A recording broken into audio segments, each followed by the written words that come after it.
नमस्कार दोस्तों, कैसे हैं आप सब। उम्मीद है कि बहुत अच्छे होंगे। मैं शिवम आपका एक बार फिर अपनी वीडियो में स्वागत करता हूं, जो कि ज्योग्राफी से रिलेटेड है। आज हम जानेंगे ज्योग्राफी का एक महत्वपूर्ण कॉन्सेप्ट, भारत की नदियां क्या हैं, कहां से निकलती हैं और एग्जाम से किस तरीके से संबंधित हैं, किस तरीके के क्वेश्चन एग्जाम में आते हैं, सारे देखेंगे। सबसे पहले देखते हैं सिंधु नदी तंत्र। सिंधु के बारे में जान लीजिए कि भारत में ये 915 किलोमीटर ही गुजरती है, लेकिन अगर तिब्बत, भारत और पाकिस्तान तीनों अगर मिला लिए जाए तो इसकी लंबाई 2880 किलोमीटर है। कितनी है सिंधु नदी की लंबाई? 2880 किलोमीटर टोटल। भारत में 915 किलोमीटर। तो आप ये याद रखने योग्य पॉइंट है, तो आप इसको याद कर लीजिए कि 2880 टोटल है और भारत में 915 किलोमीटर लगभग लगभग है।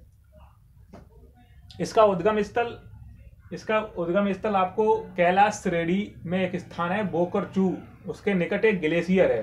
ग्लेशियर मतलब बर्फ के पहाड़ होते हैं, जिनको हिंदी में हिमनद कहते हैं। तो कैलाश श्रेणी के निकट बोकरचू से निकलती है। कौन सी नदी? सिंधु नदी। तो सिंधु नदी कैलाश श्रेणी के निकट बोकरचू, यहाँ एक हिमनद है, हिमनद मतलब ग्लेशियर है, बर्फ का पहाड़, वहां से निकलती है ये नदी। और ये भारत से गुजरती हुई पाकिस्तान से निकल के, और ये यहाँ पर पाकिस्तान निकलकर ये अरबियन सी में गिर जाती है, मतलब अरब सागर में गिर जाती है ये।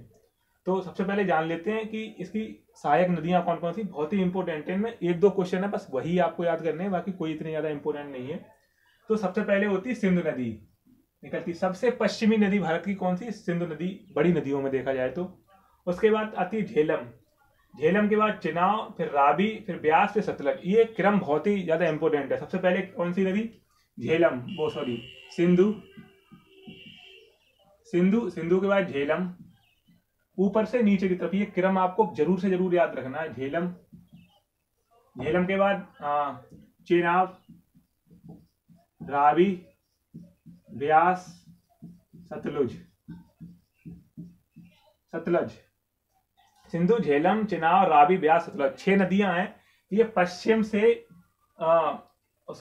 से दक्षिण की तरफ, नॉर्थ से दक्षिण की तरफ आप इसको याद करेंगे। नॉर्थ से दक्षिण।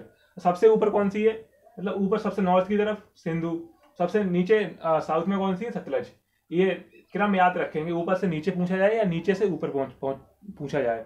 अगर ऐसी मानेंगे तो पश्चिमी की तरफ पड़ेगा, और ऐसा अगर सीधा अगर मान लिया हमने, ऐसे नदी ऐसी है, उत्तर और पश्चिम कह सकते हैं हम इसको। सबसे ऊपर इस तरीके से, सबसे ऊपर सिंधु, फिर झेलम, फिर चिनाब, फिर रावी, ब्यास और सतलज।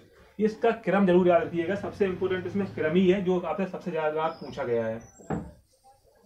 उसके बाद चलते हैं यहाँ पर। इसमें एक मोस्ट इंपोर्टेंट पॉइंट है कि सिंधु जल समझौता, सिंधु नदी तंत्र में जल का समझौता है। 6 नदियां आई है बड़ी बड़ी, इनमें समझौता हुआ है, क्योंकि ये नदी हमारी केवल भारत में तो है नहीं, 3 देशों की नदी है। तो मुख्यतः ये पाकिस्तान में भी बहुत सारा इसका पानी रहता है। तो इसमें एक समझौता किया गया 1960 में। 1960 में एक समझौता किया जाता है, जिसको हम कहते हैं सिंधु नदी समझौता। 1960 सिंधु नदी समझौता। सिंधु नदी समझौता।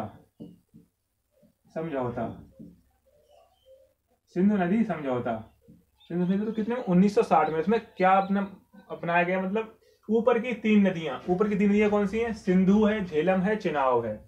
सिंधु है, झेलम है, चिनाब है। सिंधु, झेलम, चिनाब, ऊपर की। आप ऐसे याद रखिएगा, ये 3 नदी नहीं याद करनी है, क्रम से एक बार याद कर लीजिए, फिर समझ लीजिए अपने मन के अंदर, समझा लीजिए अपने मन को कि ऊपर की 3 नदियां हैं, उनका 80% पानी कौन लेगा? पाकिस्तान। और 20% पानी इंडिया, मतलब हमारा प्यारा भारत, 20% पानी। और इसके बाद जो 3 नदी नीचे की हैं, 3 नदी नीचे की कौन सी है? रावी, ब्यास, सतलज। रावी, ब्यास, सतलज। इनका क्या है? इनका उल्टा है। उल्टा क्या है? मतलब 80% इंडिया, हमारा प्यारा भारत। उसके बाद और 20% पाकिस्तान। पाक मतलब नाम का ही पाक है बस, आगे तो कुछ भी पाक नहीं है। 20% पाकिस्तान। तो ये आप ठीक से याद कर लीजिए। तो पूछ लेता है एग्जाम में, क्वेश्चन दे देगा आपको, 3 ऑप्शन दे देगा इसमें से कि सिंधु नदी समझौते में कौन कौन सी नदी नहीं है, 3 कौन सी। इसमें पाकिस्तान का 80% पानी आता है, तो वो सिंधु, झेलम, चिनाब। 80% अगर इंडिया का जाता है तो वो 3 नदी कौन सी है? रावी, ब्यास, सतलज। तो आपको ये उम्मीद है कि आपको समझ आ गया होगा कि सिंधु नदी समझौता है क्या। ये बहुत ही इंपॉर्टेंट है, सिंधु नदी समझौता, ये आप याद कर लीजिए, डेट जरूर से जरूर याद रखिएगा, 1960, सन याद रखिएगा 1960, किस वर्ष हुआ था, 1960। उसके बाद चलते हैं हम गंगा नदी तंत्र पर। गंगा नदी तंत्र पर, गंगा उत्तराखंड से निकलती है। गंगा कहां से निकलती है, उत्तराखंड से, गंगोत्री हिमनद, गंगोत्री ग्लेशियर से, उत्तराखंड में गंगोत्री ग्लेशियर से वहां से गंगा निकलती है और ये इस तरीके से यहाँ बांग्लादेश से गुजरती हुई और ये बंगाल की खाड़ी में गिर जाती है। गंगा, गंगा के ही निकट, गंगा के ही पास से एक और नदी निकलती है यमुना, जो गंगा में यहाँ पर प्रयागराज, आज की डेट में प्रयागराज, वैसे तो इलाहाबाद था, तो आज की डेट में प्रयागराज यहाँ पर मिल जाती है, संगम होता है, तो ये भी यहाँ मिल जाती है यमुना। गंगा की सहायक नदी, सबसे बड़ी सहायक नदी भारत की अगर कोई है तो यमुना है। ये यमुना के बारे में फैक्ट आप याद रखिएगा। यमुना के बारे में फैक्ट ये है कि सबसे बड़ी सहायक नदी भारत की कौन सी है, यमुना। बाकी सहायक नदी आप ध्यान से देखिए, ध्यान से सुनिएगा, सहायक नदी सबसे बड़ी कौन सी है, यमुना। और गंगा यहाँ से गंगोत्री ग्लेशियर से निकलती हुई बांग्लादेश होती हुई बंगाल की खाड़ी में गिर जाती है। यमुना की 2-3 सही मतलब बड़ी सी सहायक नदियां हैं। सबसे पहले यहाँ से चंबल, सिंध, बेतवा और केन भी है यहाँ पर। और उसके बाद एक नदी है सोन नदी, यहाँ मिलती है, जो गंगा में मिलती है, यमुना में नहीं। ये यमुना की सहायक नदी है, ये गंगा की है। तो चंबल, सिंध, बेतवा, चंबल सिंध और बेतवा, और ये कौन सी है, सोन नदी। सोन नदी कहां से निकलती है, अमरकंटक की पहाड़ियों से। अमरकंटक की पहाड़ियों से कौन सी नदी निकलती है, सोन। यहाँ पर अमरकंटक की पहाड़ियां हैं, ये मान लीजिए अमरकंटक की पहाड़ियां। तो अमरकंटक से आप याद रखिएगा, बहुत ही इंपॉर्टेंट है। यहाँ से एक नदी निकलती है नर्मदा नदी, जो अरब सागर में गिरती है, और एक नदी निकलती है महानदी, जो किधर गिरती है, बंगाल की खाड़ी में, और एक गंगा की सहायक नदी जो उधर ऊपर चली जाती है। तो 3 कौन कौन सी निकलती है, तो आपसे क्वेश्चन पूछ लेगा कि अमरकंटक से इनमें से कौन सी नदी नहीं निकलती, तो 3 ये दे देगा और चौथा कोई ऐसी फालतू ऑप्शन दे देगा। तो आपसे पूछ ले कौन सी निकलती, तो आप भाई फालतू वाला ऑप्शन पर टिक मार देंगे। तो 3 नदी याद रखिएगा, अमरकंटक में से कौन सी निकलती है, सोन, और आपकी ये नर्मदा और ये महानदी। 3 नदियां हैं जो यहाँ से निकलती हैं। महानदी के बारे में एक तथ्य याद रखिएगा, महानदी पर हीराकुंड डैम है, क्योंकि मतलब बड़ा डैम है उड़ीसा का, उड़ीसा में पड़ता है हीराकुंड डैम। हीराकुंड डैम कहां पर है,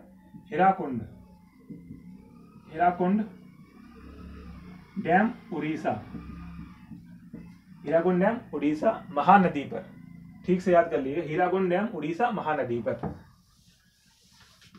और इधर नर्मदा निकल जाती है और ऊपर सोन नदी निकल जाती है। तो ये आप 3 चीजें याद हो गई होंगी। ये अमरकंटक की पहाड़ियां हैं, यहाँ से 3 नदी निकलती हैं, ये आप याद रखिएगा।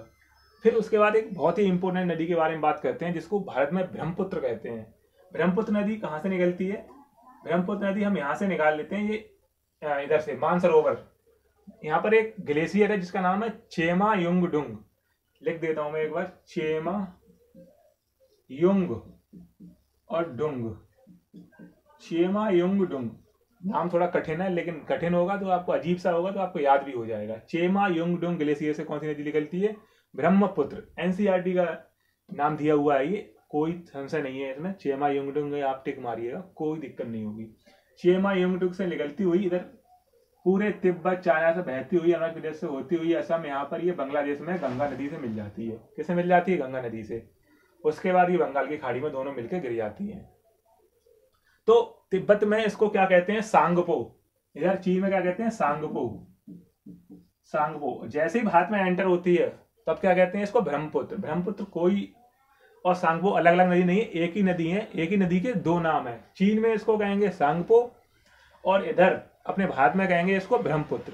और इसका एक और तीसरा नाम है, अगर ये बांग्लादेश में आ गई तो ये जमुना हो गई, और जमुना और ये गंगा से मिलने के बाद ये मेघना बन जाती है। तो आप ठीक समझ लीजिए, आपको ठीक से समझा देता हूँ एक बार में।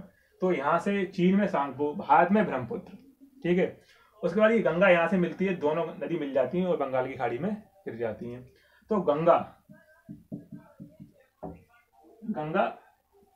2 नदियों से मिलकर बनी है। 2 नदियां कौन सी हैं, अलकनंदा और भागीरथी।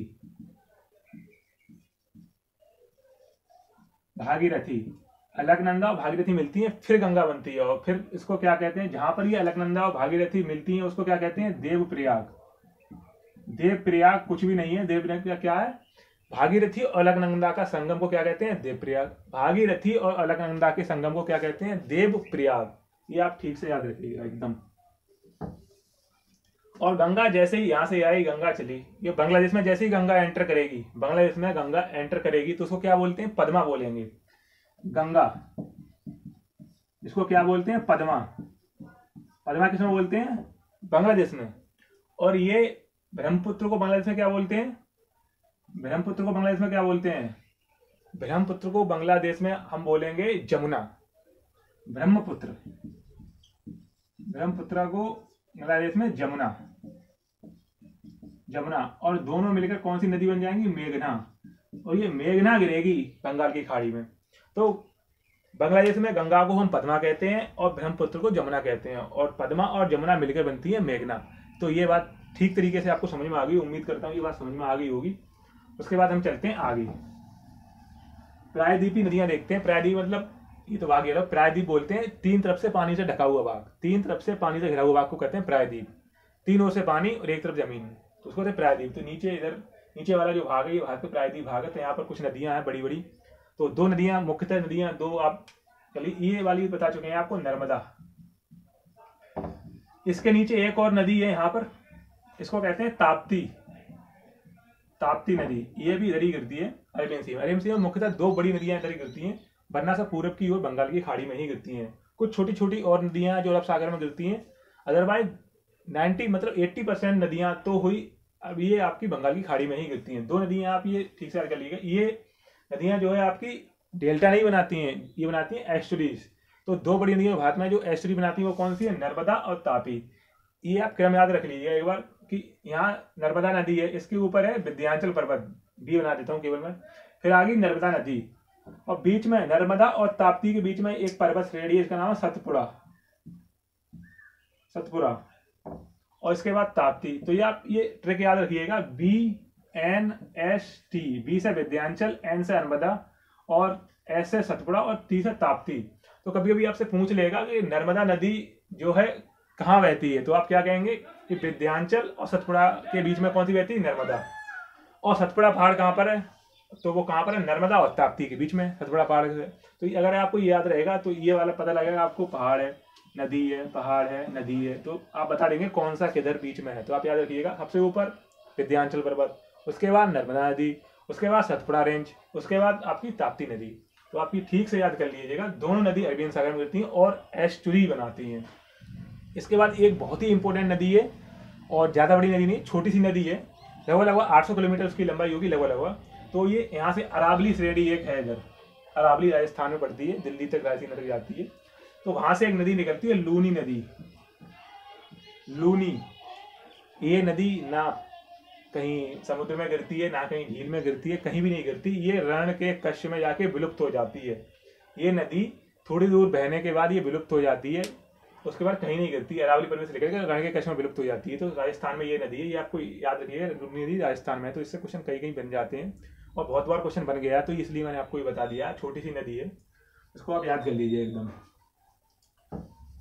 उसके बाद मैंने आपको बताया था कि यहाँ पर दोनों मिलकर मेघना बनाती हैं, और यहाँ पर उसके बाद बंगाली खाड़ी हो जाती है। यहाँ पर ये एक डेल्टा बनाती है, इसको कहते हैं सुंदरबन। सुंदरबन के आप याद कर लीजिए, तक सुंदरबन, सुंदरबन सबसे बड़ा डेल्टा है विश्व का। सबसे बड़ा डेल्टा कौन सा? सुंदरबन डेल्टा सबसे बड़ा डेल्टा है विश्व का, सबसे बड़ा डेल्टा सुंदरबन। इसके बाद अभी यहाँ पे सुंदरी नाम का पेड़ पौधा होता है, इसका नाम सुंदरबन पड़ गया है। उसके बाद हम चलते हैं प्रायद्वीप की और बहुत सारी नदियां जिनको हम देखेंगे। तो सबसे पहले हम देखते हैं गोदावरी। गोदावरी को देख लेते हैं। गोदावरी, गोदावरी कहाँ से निकलती है? नासिक जिले से। नासिक कहाँ? महाराष्ट्र का एक जिला है, वहां से गोदावरी नदी निकलती है। गोदावरी को दक्षिण गंगा कहते हैं। दक्षिण भारत की गंगा नहीं, दक्षिण गंगा।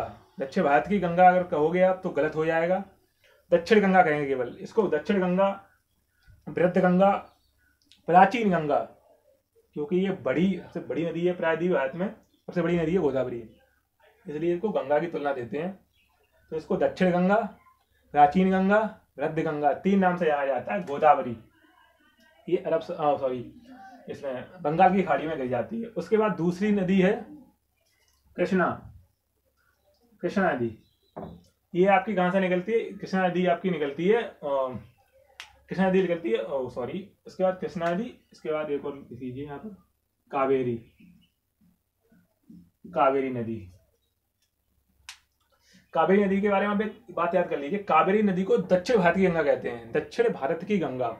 दक्षिण भारत की गंगा किसको कहते हैं? कावेरी नदी को, दक्षिण भारत की गंगा कावेरी नदी। और ये ब्रह्मगिरी की पहाड़ी से निकलती है, कहाँ से? ब्रह्मगिरी की पहाड़ी से। और ये कृष्णा नदी महाबलेश्वर की पहाड़ी से। कृष्णा नदी कहाँ से निकलती है? महाबलेश्वर की पहाड़ी से। तो कृष्णा नदी महाबलेश्वर की पहाड़ी, कावेरी ब्रह्मगिरी की पहाड़ी। और इसको दक्षिण भारत की गंगा कहते हैं, इसे दक्षिण गंगा कहते हैं। गोदावरी को दक्षिण गंगा और कावेरी को दक्षिण भारत की गंगा। ये आप पॉइंट बिल्कुल अलग अलग करके पढ़िएगा, दक्षिण भारत की गंगा कावेरी नदी और दक्षिण गंगा गोदावरी नदी। ये आप बिल्कुल ठीक से, एकदम कंफ्यूज होने की कोई जरूरत नहीं है, ये आप ठीक से याद कर लीजिए। दक्षिण भारत की गंगा मतलब सबसे दक्षिण में होगी भाई, तो दक्षिण भारत की गंगा होगी, तो सबसे दक्षिण में कौन सी है? कावेरी। और दक्षिण गंगा, दक्षिणी गंगा, दक्षिण गंगा, वृद्ध गंगा या प्राचीन गंगा, गोदावरी। ये आप ठीक से याद हो गया होगा। इसके बाद चलते हैं नेक्स्ट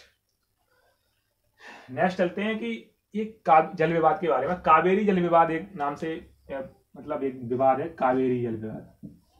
कावेरी जल विवाद, कावेरी जल विवाद तीन राज्यों में, एक मुख्यतः एक केंद्र शासित प्रदेश भी है। तो 3 राज्य कौन कौन से हैं? तमिलनाडु, केरल और कर्नाटक, 3 राज्य हैं कावेरी जल विवाद में। और इसके बाद एक केंद्र शासित प्रदेश है पुदुचेरी। तो कावेरी नदी जल विवाद हो गया, क्योंकि ज्यादातर नदियां ट्रांस बाउंड्री होती हैं, मतलब ट्रांस बाउंड्री मतलब एक प्रदेश से दूसरे प्रदेश आती है, तो उनमें जल विवाद हो जाता है कभी कभी। उस तरीके से हम जानते हैं कि इसलिए इसका जल विवाद है। ये एक आप क्वेश्चन जरूर याद रखिएगा, आर्टिकल इसका, आर्टिकल जल विवाद का एक आर्टिकल है, आर्टिकल है 262। आर्टिकल 262 जल विवाद से संबंधित है, कावेरी जल विवाद से नहीं है। कोई भी जल विवाद होगा तो आर्टिकल 262 के तहत उसमें हम कोई एक्ट बना सकते हैं, उसके बाद पानी बांट भी सकती है सरकार हमारी, कि किस तरीके से पानी बंटना है। तो ये आप याद रखिए, कावेरी जल विवाद 3 राज्यों के बीच में, कर्नाटक, केरल और तमिलनाडु, तीनों राज्यों के बीच में, आप याद रखिएगा।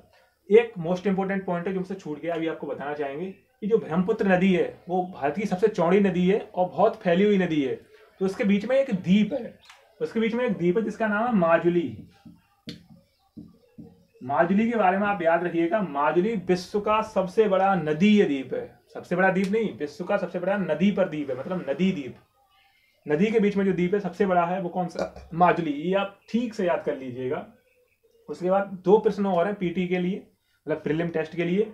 जो धुआंधार जलप्रपात है हमारा, वो नर्मदा नदी पर है। धुआंधार जलप्रपात नर्मदा नदी पर है। जलप्रपात मतलब क्या होता है कि जो ये हमारी नर्मदा नदी है, ये पहाड़ियों से, रिफ्ट वैली से बहती है। रिफ्ट वैली मतलब क्या होता है कि एक पहाड़ इधर है, एक पहाड़ इधर है, बीच से बहना, मतलब बहुत गहराई में अंदर अंदर बहना, जैसे कि विंध्याचल है, सतपुड़ा, तो अंदर गहराई में बहना।